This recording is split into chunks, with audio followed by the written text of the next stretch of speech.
Is your LG air conditioner remote not working? Don't worry. Most remote issues can be fixed with these simple troubleshooting steps. The most common culprit is dead batteries. This accounts for over 50% of remote control issues. Replace the batteries with fresh ones, making sure they're inserted with the correct polarity. Check the plus and minus symbols inside the battery compartment. Next, ensure there's a clear, direct path between the remote and the air conditioner's infrared sensor. Point the remote directly at the AC unit sensor and move closer if needed. Strong light sources, especially fluorescent lights, can interfere with the infrared signal. If the remote still doesn't work, try resetting it. Many LG remotes have a small reset button, usually a pinhole on the back. Use a pin or paper clip to press the reset button. If there's no reset button, try a hard reset.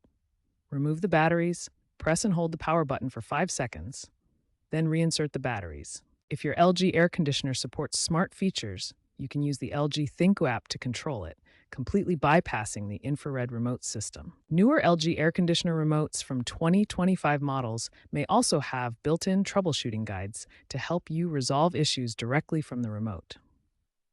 When basic troubleshooting doesn't resolve your LG air conditioner remote issues, these advanced methods can help identify and fix the problem. First, test if your remote is actually sending infrared signals. Point your remote at your smartphone camera and press any button. Next, check your air conditioner unit for blinking lights. These indicate specific error codes that can help diagnose the problem. If the remote still doesn't work, look for a manual override button on your AC unit. This allows you to control the unit directly without the remote.